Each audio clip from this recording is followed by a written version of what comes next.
Hello guys, आपका स्वागत है आपके अपने स्टडी चैनल स्टडी हब पर। और आई होप आप लोगों ने लास्ट क्लास को एंजॉय किया होगा और आज का दिन भी आप लोगों का शुभ रहा होगा। देखिए, अब हम लोग आज के सेशन को स्टार्ट करने से पहले जानकारी ले लेते हैं कि हम लोगों ने लास्ट क्लास में क्या क्या पढ़ा। ठीक है, हम लोगों ने अभी तक जो है वैदिक सभ्यता को और इसके अलावा सिंधु सभ्यता को और उससे पहले के इतिहास को कवर कर चुके हैं। लास्ट क्लास की जो 2 क्लासेस हुई थी उसमें हम लोगों ने मौर्य एम्पायर को कवर किया था। ठीक है, तो देखिए मौर्य एम्पायर हम लोगों ने लगभग सारी चीज़ें कवर कर ली हैं और 1-2 पॉइंट अगर उससे जो नहीं भी अगर कवर हुए होंगे वो इन क्विज़ के सेशन में वो कवर हो जाएंगे। देखिए क्विज़ सेशन चूँकि ये मौर्य एम्पायर खुद में बड़ा चैप्टर है, ठीक है, टॉपिक है जो कि 2 दिन में कंप्लीट हुआ, इसलिए क्विज़ भी इसकी 2 दिन में कंप्लीट होगी। तो आज की क्विज़ जो है लगभग 32 के आसपास क्वेश्चन है, तो इसमें लगभग आधा मौर्य एम्पायर कवर करने की कोशिश की गई है। तो चलिए शुरू करते हैं आज की क्विज़। तो आपको करना क्या है, सबसे पहले तो अपनी कॉपी उठा लीजिए, पेन उठा लीजिए और एक एक करके क्वेश्चंस के आंसर को अपने कॉपी में नोट करते जाइए कि आपने कितने क्वेश्चन सही किए हैं, ताकि आपको पता चले कि आपने लास्ट में जो चैप्टर पढ़े हैं वो आपको कितनी अच्छी तरीके से तैयार हो गए हैं। अगर आप लोगों ने लास्ट के चैप्टर को नहीं पढ़ा है, मौर्य एम्पायर के बारे में आप लोगों को जानकारी नहीं है, तो मैं डिस्क्रिप्शन में लिंक डाल दूंगा, आप लोग वहाँ से जाकर उन वीडियोस को देख सकते हैं। और इसके अलावा अगर अभी तक आप लोगों ने इस चैनल को सब्सक्राइब नहीं किया है तो इस चैनल को सब्सक्राइब कर लीजिए, वीडियो को जाकर नीचे लाइक कर दीजिए। और इसके अलावा मैं जिन क्वेश्चंस को कमेंट में आंसर देने के लिए कहता हूँ, प्लीज़ उसको कमेंट में आंसर किया करिए, इससे पता चलता है कि आप लोग सीरियस होकर पढ़ाई कर रहे हैं। देखिए आज यूपी ने पीटी के लिए नोटिस भी निकाल दिया, सिलेबस भी, तो उन सब के बारे में भी हम लोग एक वीडियो में अलग से कवर करेंगे। तो फिलहाल तो आप लोगों को अभी इस क्विज सेशन को देखना है और अब थोड़ा सा पढ़ाई के लिए सीरियस हो जाइए, क्योंकि अब लॉकडाउन लगभग ख़त्म होने की स्थिति में है। इस महीने में लॉकडाउन एंड हो जाएगा, फिर साप्ताहिक ही रहेगा, वीकली लॉकडाउन। तो अब आप लोगों को धीरे धीरे तैयार होना है पढ़ाई के लिए, काफ़ी छुट्टी मना ली है। तो चलिए आज की क्विज का सेशन स्टार्ट करते हैं। तो पहला क्वेश्चन है, क्या है, भारत डेरियस का कौन तो कौन सा प्रांत है, ये आप लोगों को यहाँ पे बताना है। तो इतिहासकार जो हैं, इतिहासकार हेरोडोटस, ठीक है, या हेरोडोट्स कह सकते हैं,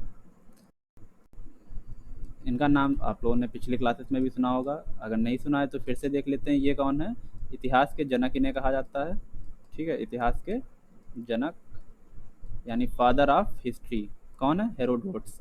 तो इन्होंने बताया कि जो भारत है वो डेरियस का कौन सा प्रांत था, 20वां। ठीक है, तो इसलिए क्वेश्चन थोड़ा सा इंपॉर्टेंट होता है, मैंने बताया भी था आप लोगों को। तो इसका सही आंसर क्या हो जाएगा, 20वां यानी 20। सिकंदर के गुरु कौन थे। तो देखिए सिकंदर एक यूनानी राजा थे। ठीक है, पिताजी का इनके नाम क्या था, फिलिप, ये फिलिप के पुत्र थे। इसके अलावा हम लोग देखते हैं क्या इनके गुरु कौन थे। तो देखिए क्या साइरस, डेरियस, नहीं, ये सब तो फारस आक्रमणकारियों के नाम है, यानी फारस राजाओं के नाम है। तो बचा कौन है, अरस्तु। तो अरस्तु जो है एक महान दार्शनिक हुए हैं, सभी लोग लगभग जानते होंगे, इनका नाम तो ज़रूर सुना होगा। ठीक है, तो ये सिकंदर के गुरु थे। ठीक है, तो आपका सही आंसर क्या हो गया, अरस्तु। बाकी डेरियस, साइरस कौन है, भारत पर प्रथम आक्रमणकारी। ठीक है, बाह्य आक्रमणकारी, समझ रहे हैं आप लोग, बाह्य आक्रमणकारी है कौन, साइरस। ठीक है, तो ये भी याद कर लीजिएगा। इसके अलावा डेरियस और डेरियस टू, ये तो अभी मैंने बताया डेरियस का 20वां प्रांत था, डेरियस टू को इतना इंपॉर्टेंट नहीं है। चलिए हम लोग नेक्स्ट स्लाइड पर चलते हैं, नेक्स्ट क्वेश्चन को कवर करते हैं। सिकंदर का जन्म कब हुआ व उसका भारत विजय अभियान शुरू हुआ। ठीक है, तो कब जन्म हुआ है और कब भारत विजय अभियान शुरू हुआ है। 356 में जन्म हुआ है, 326 में भारत विजय अभियान शुरू हुआ है, या 350 में जन्म हुआ है, 326 में भारत अभियान शुरू हुआ है, 326 में और 356 में। ये दोनों ऑप्शन तो सेम है और गलत इसलिए भी हैं क्योंकि देखिए ये सब ईसा पूर्व में है, यानी कि जिसे कहते हैं बीसी, बिफोर क्राइस्ट। तो ये उल्टे क्रम में चलते हैं। ठीक है, मतलब इसमें ऐसा नहीं कि 326 पहले आएगा फिर 356 आएगा। इसमें क्या है, इसमें पहले 356 देन 355 ऐसे करके 326। तो सीधी सी बात है कि अगर कोई इस समय पैदा होगा तो वो कब पैदा होगा, पहले 326 में पैदा होगा कि 356 में। तो नॉर्मल सी बात है वो पहले 356 में पैदा होगा। तो ऐसा तो हो नहीं सकता है कि पैदा वो 326 ईसा पूर्व में हुए और उन्हें युद्ध कब किया हो, 356 ईसा पूर्व में, क्योंकि उल्टा थोड़ी ना समय में जा सकते हैं। तो ये दोनों ऑप्शन तो यहाँ से हम लोग क्या कर सकते हैं, एलिमिनेट कर सकते हैं। अब रही बात इस और इस ऑप्शन की, तो देखिए 326 दोनों में कॉमन है, तो आप लोगों को 50-50 के साथ जाना ही पड़ेगा। ये एक आंसर और एक ही आंसर है। तो इसका हमारा सही आंसर क्या है, 356 ईसा पूर्व। ठीक है, चलिए हम लोग नेक्स्ट क्वेश्चन पे जाते हैं। सिकंदर के जल सेनापति कौन थे? अब देखिए, सिकंदर जब भारत लड़ने आया तो भारत क्या इन्होंने विश्व विजेता बने, तो उसके पीछे दो लोगों का हाथ था। ठीक है, तो मुख्य हाथ था या मुख्य भूमिका भी कह सकते हैं। अगर जैसे आपके अगर पैर मजबूत हैं तो आप लोग अच्छा दौड़ लेंगे, हाथ मजबूत हैं तो आप लोग कुश्ती कर लेंगे। वैसे ही सिकंदर के जो दो सेनापति थे, ठीक है, एक तो थल सेना और दूसरा एडमिरल यानी नौसेना। ठीक है, वो दोनों ही बहुत मजबूत थी, इसी वजह से इन्होंने क्या है पूरा विश्व लगभग विजित कर लिया। पूरा तो नहीं कहेंगे पर लगभग कह सकते हैं। तो अब हम लोग इस चीज़ को देखेंगे, थल सेना के कौन थे? Seleucus Nicator. ठीक है, सेल्यूकस निगेटर। और इसके अलावा जल सेना के कौन थे? निर्याकस। तो हमसे यहाँ पे किसके पूछे गए हैं? जल सेनापति, तो वो कौन हो जाएंगे? निर्याकस। और अगर थल सेना के पूछेगा होते तो सेल्यूकस। बात क्लियर है?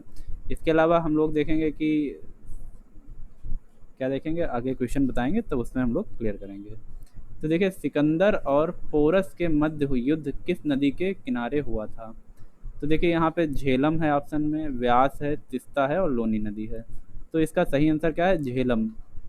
इस युद्ध को किस नाम से जानते हैं? हाइडा स्पीच का युद्ध। हाइडा स्पीच का युद्ध। ठीक है, ये भी काफ़ी इम्पोर्टेंट नाम है, यही पूछा जाता है मोस्टली। या झेलम का युद्ध ये भी कहते हैं। ठीक, इसमें कौन जीता था? इसमें जीते थे सिकंदर। और पर पुरु की जो है शक्ति कौशल को देखकर उन्होंने इनके राज्य को क्या है वापस कर दिया था। इसके अलावा अगर पूछा जाए किस नदी की उफान को देखकर सिकंदर की सेना वापस हो गई, ऐसा माना जाता है, तो वो कौन सी नदी थी? व्यास। व्यास नदी के रौद्र रूप को देखकर क्या है इनकी सेना ने युद्ध करने से या भारत में आगे बढ़ने से मना कर दिया था। तो चलिए हम लोग नेक्स्ट क्वेश्चन पर चलते हैं। सिकंदर भारत से वापस गया, तो देखिए सिकंदर भारत से वापस कब गया? तो जैसा कि मैंने बताया था 326 ईसा पूर्व में ये आए हैं भाई साहब यहाँ पे युद्ध करने। ठीक है, हुआ क्या है, इनकी सेना का मनोबल टूट गया है। किसकी वजह से? मच्छरों की वजह से, हाथी की वजह से, और जैसा अभी मैंने बताया व्यास नदी के रौद्र रूप को देखकर।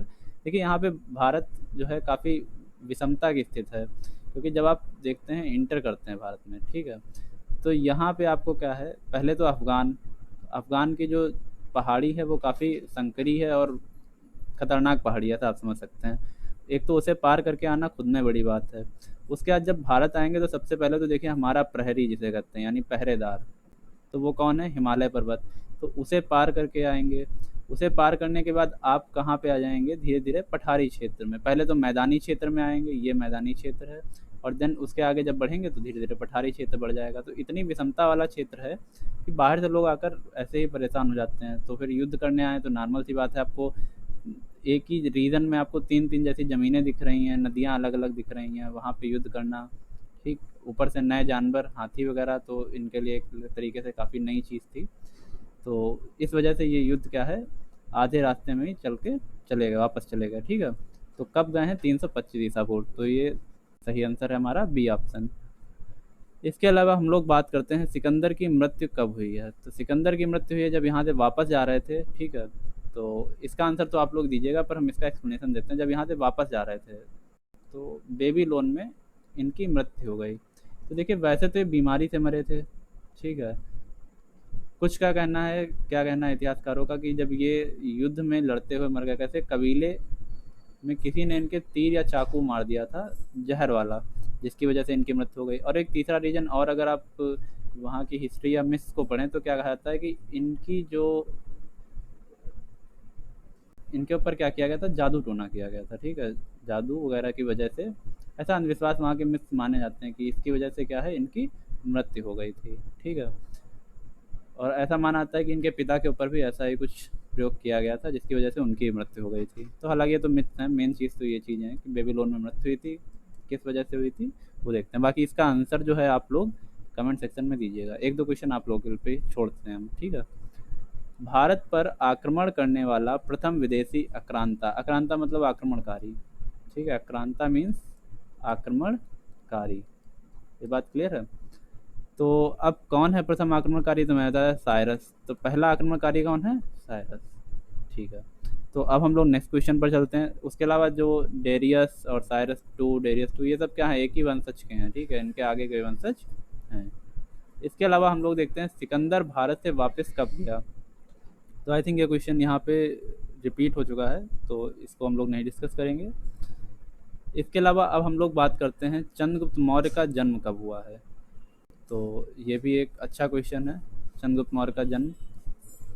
हालांकि इसे सच कहूँ तो एग्ज़ाम रिलेवेंट तो नहीं है, बट ये आप लोगों की नॉलेज टेस्ट करने के लिए क्वेश्चन मैंने डाला है कि आप लोग कितने ध्यान से वीडियो को देखते हैं। ठीक है, कि सिर्फ देखते ही हैं आप लोग, पढ़ते नहीं हैं उसे। तो इसका आंसर कमेंट सेक्शन में आप लोग देंगे। ठीक है, अगर आप लोगों ने वीडियो को ध्यान से देखा होगा तो आप लोगों को इसका सन और आंसर दोनों ही याद होगा। देखिए, मेरा मतलब ये है कि केवल एग्ज़ाम रिलेवेंट चीज़ें तो पढ़नी ही पढ़नी है, इसके अलावा थोड़ा बहुत नॉलेज के लिए भी चीज़ें पढ़िए। ऐसा नहीं है केवल सिर्फ आपने एग्ज़ाम पढ़ लिया, एग्ज़ाम घूम गया, तब क्या करेंगे आप लोग। भाई पास करना है, कंपटीशन बढ़ रहा है, तो आपको उस तरीके से थोड़ा सा एक्स्ट्रा तैयारी लेके चलनी पड़ेगी। अगला क्वेश्चन है, चंद्रगुप्त मौर्य ने जैन धर्म की दीक्षा ली। तो भाई चंद्रगुप्त मौर्य ने किससे ली थी, भद्रबाहु, कौटिल्य, अरस्तु, सेलुकस। तो सेलुकस तो हमने अभी बताया कि ये थे क्या, सेनापति किसके, ये तो सिकंदर के सेनापति थे, तो इनका तो नाम नहीं होगा। तो ये ऑप्शन तो आपका यहाँ से कट हो गया। इसके अलावा हम लोग बात करते हैं अरस्तु, तो ये भी सिकंदर के क्या थे, शिक्षक थे। तो इनका भी नाम यहाँ से हम लोग क्या करेंगे, कट कर देंगे। कौटिल्य कौन थे, चंद्रगुप्त मौर्य के शिक्षक थे, और उनके प्रधानमंत्री या अमात्य के पद को आसीन किए हुए थे। बचे कौन है, भद्रबाहु। तो भद्रबाहु ने क्या किया है, चंद्रगुप्त मौर्य को जैन दीक्षा दी है। इसके बाद क्या है, ये जैन धर्म को ग्रहण कर लिए थे।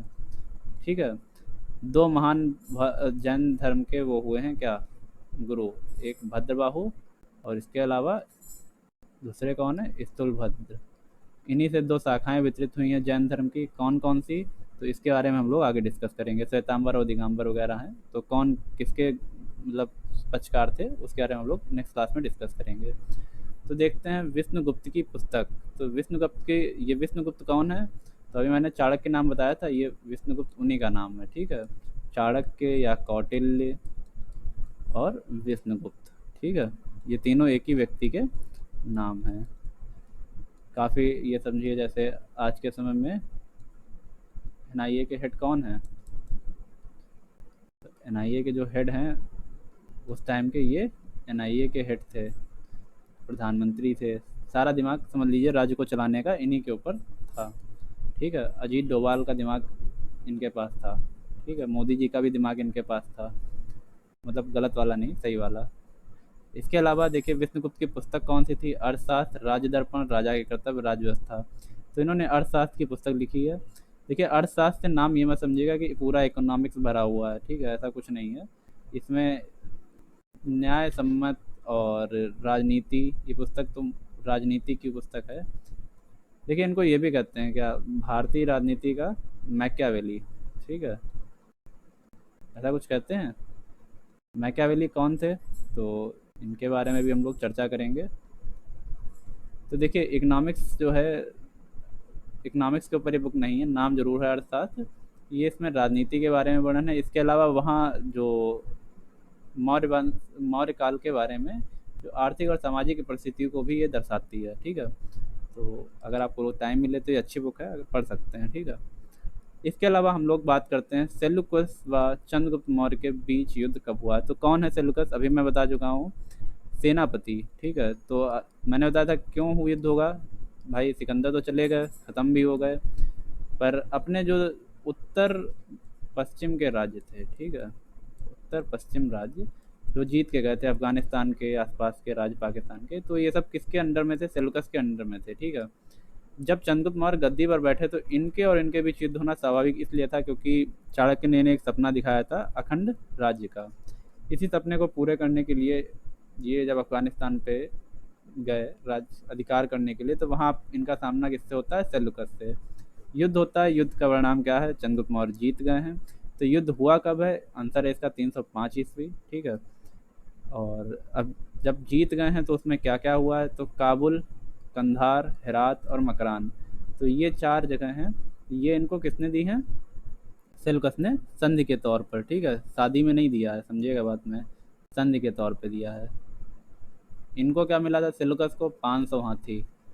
ठीक है, क्या मिले थे 500 हाथी।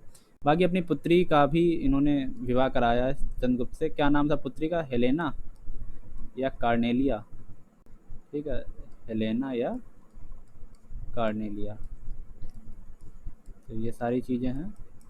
तो देखिए राजनीतिक संबंध होते हैं जो लोग समय समय पर बनाते रहते हैं। इसके अलावा अब हम बात करेंगे इंडिका पुस्तक किसने लिखी। तो ये भाई इंडिका पुस्तक लिखी है चंद्रगुप्त मौर्य के समय में। इनके ये यूनानी राजदूत हैं। ठीक है, कौन है यूनानी राजदूत? कौन है, नाम है मेगस्थनीज। यूनानी राजदूत हैं और इन्होंने पुस्तक लिखी है इंडिका। तो देखिए इंडिया से रिलेट कर रहे होंगे आप लोग। नाम क्या है बुक का, इंडिका। तो इंडिका में क्या लिखा हुआ है, इंडिका में यहाँ की तत्कालीन परिस्थितियों के बारे में वर्णन है और जो कि काफ़ी अच्छा, सारी चीज़ें अच्छी अच्छी लिखी गई हैं, जिससे पता चलता है कि चंद्रगुप्त मौर्य के समय का काल क्या है, एक सुनहरा काल कह सकते हैं। ठीक है, गोल्डन पीरियड जिसे कहते हैं, सुनहरा काल। चलिए हम लोग नेक्स्ट क्वेश्चन पर चलते हैं। चंद्रगुप्त की मृत्यु कैसे हुई? देखिए जब अच्छे लोग होते हैं तो उनकी मृत्यु भी अच्छी होती है। तो इन्हें किसी ने ना इनके सेनापति ने मारा, ठीक है, ना इनके पुत्र ने मारा। तो ये मरे किससे हैं? देखिए, और मृत्यु हुई थी और कहाँ हुई थी, ये क्वेश्चन है। मृत्यु कहाँ हुई थी? तो बिहार में नहीं, केरल में नहीं, महाराष्ट्र में। ये अपने अंतिम समय पर जो है जैन भिक्षु, कौन है, भद्रबाहु, ठीक है, या जैन गुरु भद्रबाहु के साथ कहाँ चले गए थे? कर्नाटक चले गए थे। ठीक, तो कर्नाटक के श्रवण बेलगोला नामक स्थान पर इन्होंने अपने जीवन के अंतिम समय बिताए हैं। ठीक है, वहाँ पे जैन मंदिर है सबसे बड़ा, काफ़ी बड़ा स्थल है। तो इसका सही आंसर क्या होगा, कर्नाटक। ठीक है, कर्नाटक के श्रवणबेल गोला नामक स्थान पर। तो इन्होंने अपने प्राण कैसे त्यागे हैं? तो इसका सही आंसर होगा क्या, युद्ध में? मैंने बताया नहीं। हवन भी, भाई कोई हवन में झोंक थोड़ी ना देंगे, स्वाहा स्वाहा होगा चंद्रगुप्त मौर्य, नहीं ऐसा कुछ नहीं है। बलि, कोई खुद की क्यों बलि देगा, राजा तो बिल्कुल नहीं खुद की बलि देगा, वो बलि ले लेगा। तो ऐसा तो बिल्कुल नहीं पॉसिबल है। तो ये और ये आंसर यहाँ से गलत। बची है संलेखनाविद। तो इसके बारे में मैंने डिस्कस भी किया था। इसमें क्या करते हैं, जो भी जैन मुनि होते हैं या जैन धर्म को ग्रहण करने वाले होते हैं, वो स्वयं जो है कुछ दिन पहले भोजन त्याग देते हैं, फिर जल का भी जो है बाइकाट कर देते हैं। एक तरीके से बन जाते हैं अन्ना हजारे, आमरण अनशन। बस उनका आमरण अनशन तब तक चलता है, कब तक, जब तक वो खुद के प्राण नहीं त्याग देते हैं। पर अन्ना जी का कब तक चलता है, जब तक उन्हें जूस नहीं पिलाया जाता है गवर्नमेंट की तरफ से। ठीक, मतलब उनकी मांगें नहीं पूरी हो जाती हैं, गलत मतलब मत लीजिएगा आप लोग। तो हम लोग चलते हैं नेक्स्ट क्वेश्चन पे। सुदर्शन झील का निर्माण किसने कराया है? तो बताइए सुदर्शन झील का निर्माण किसने कराया है? कालाशोक, अशोक, चंद्रगुप्त मौर्य, पुष्यमित्र। तो इसको मैंने बताया था कि सुदर्शन झील का नाम जहाँ है, तो ये क्वेश्चन बहुत इंपॉर्टेंट है। तो इसका क्वेश्चन का आंसर भी आप लोगों को कमेंट सेक्शन में ही देना है। इसका आंसर मैं नहीं बताऊंगा, और ज़रूर ध्यान करके ये कमेंट सेक्शन में मुझे आंसर ज़रूर देखना चाहिए। ठीक है, तो इसका आंसर आप लोग दीजिएगा कौन है, क्योंकि अभी सुदर्शन झील से 2 क्वेश्चन और भी बनेंगे। इसके अलावा हम लोग देखते हैं चंद्रगुप्त के दक्षिण भारत के विजय की जानकारी मिलती है। तो ये जैन ग्रंथों से, बौद्ध ग्रंथों से, अहिनानूर, मुद्रा राक्षस। तो ये हमारी दक्षिण की बुक लग रही है नाम से ही, अहिनानूर। तो ये आंसर हमारा सही है। क्लियर है बात? बाकी जैन ग्रंथ और बौद्ध ग्रंथ से हमें क्या जानकारी मिली थी, 16 महाजनपदों की। याद है, अगुत्तर निकाय महाजनपद, 16 महाजनपदों की जानकारी मिली थी। कौन सी वो बुक थी बौद्ध ग्रंथ की? अगुत्तर निकाय। ये बात क्लियर है? अब हम लोग चलते हैं नेक्स्ट क्वेश्चन पर। मुद्रा राक्षस में चंद्रगुप्त का कुल बताया गया है।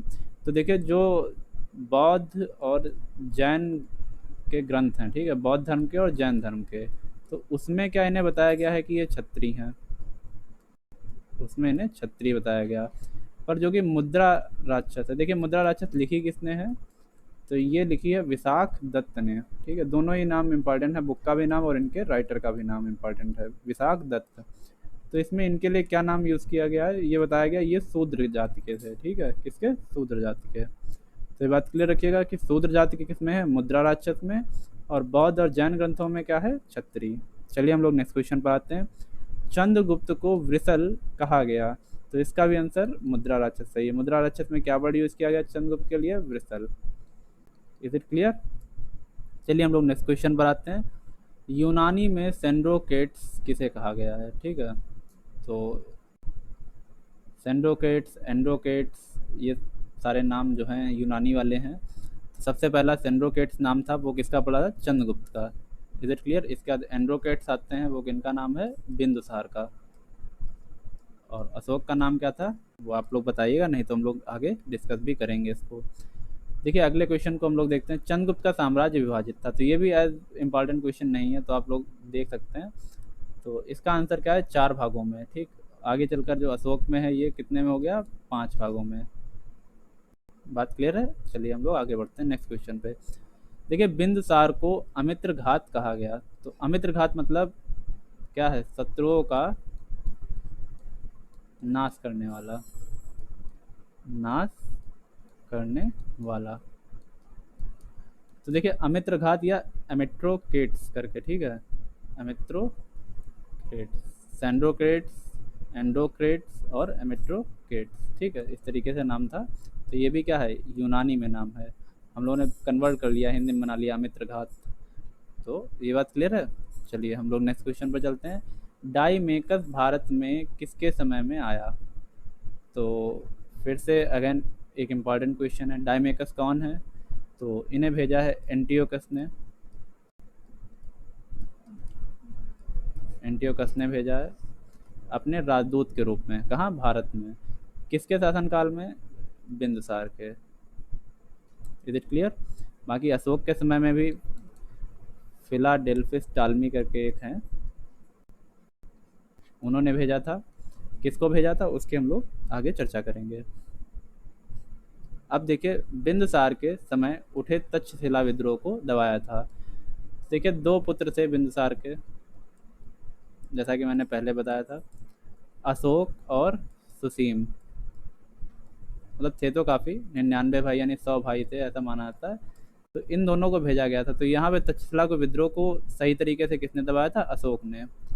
इसी से खुश होकर इन्हें क्या है, अवंती राज का गवर्नर बना दिया गया, अवंती प्रांत का गवर्नर। कितने प्रांत थे इनके समय में, 5 प्रांत थे, ठीक है। कौन कौन से थे, पूर्व प्रांत, उत्तरापथ, दक्षिणापथ, अवंती और कलिंग, ठीक है। तो अवंती प्रांत के गवर्नर कौन थे, अशोक। ये बात क्लियर है। बाकी चलिए हम लोग नेक्स्ट क्वेश्चन पर चलते हैं। बिंदुसार अनुयायी था। तो ये क्वेश्चन थोड़ा सा क्या है, गलत कह सकते हैं या कह सकते हैं थोड़ा सा, इसको क्वेश्चन को हम लोग बाद में डिस्कस करेंगे। इसकी वजह क्या है, अभी मैंने आपको आजीवक संप्रदाय के बारे में पूरा पढ़ाया नहीं, और ये जैन धर्म और आजीवक संप्रदाय किस तरीके से जुड़े हैं ये आपको पहले जानकारी होगी, तो इस क्वेश्चन को सही तरीके से आप लोग सॉल्व कर लेंगे। ये दोनों, ये ऑप्शन गलत हैं। वैसे तो अगर आंसर आएगा तो आजीवक ही करेंगे, ठीक है, या इसमें से कोई एक आंसर आपका होगा, ठीक। तो इसलिए इस क्वेश्चन को हम लोग बाद में डिस्कस करेंगे। वैसे फ़िलहाल के लिए आजीवक आंसर आपका सही है। जब देखिए ये हम जैन धर्म पूरा डिस्कस करेंगे तो आजीवक के बारे में पता चलेगा, आजीवक संप्रदाय कौन था।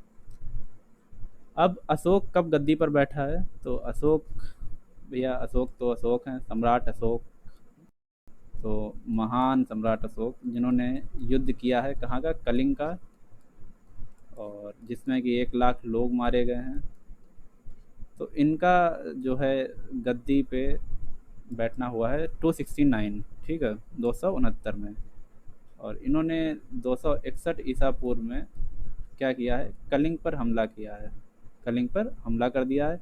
और कलिंग की राजधानी कौन सी है, तोसली, उस पर क्या कर लिया, अधिकार कर लिया। फिर उसके बाद क्या हुआ है, आगे का सीन हम लास्ट क्लास में डिस्कस कर ही चुके हैं, कैसे इनके हृदय में परिवर्तन हुआ है और फिर इन्होंने क्या क्या चीज़ें की हैं। आगे देखते हैं अशोक की राजधानी कौन सी थी। तो अशोक की ही क्या, पूरे मौर्य साम्राज्य की राजधानी एक ही रही है। कौन सी वो राजधानी है, पाटिल पुत्र। बाकी कंधार अंधार वगैरह ये सब चीज़ें हैं, ये रीजनल में आ जाएंगी, ठीक है। अशोक को पुराणों में किस नाम से जाना जाता है। तो इसका सही आंसर क्या है, अशोक वर्धन। पुराणों में अशोक को अशोक वर्धन। और स्वयं को वो क्या लिखता था, प्रिय नाम दर्शी, ठीक है, प्रिय नाम दर्शी। इसके अलावा इसे और किस नाम से जाना जाता है, कामाशोक या चंडा शोक, कामाशोक या चंडा शोक। Is it clear. बाकी सनरोगस किसके लिए यूज़ होता है, चंद्रगुप्त के लिए। इस चीज़ को हम पहले भी डिस्कस कर चुके हैं। चलिए नेक्स्ट क्वेश्चन पर आते हैं, अशोक का विवाह किससे हुआ है?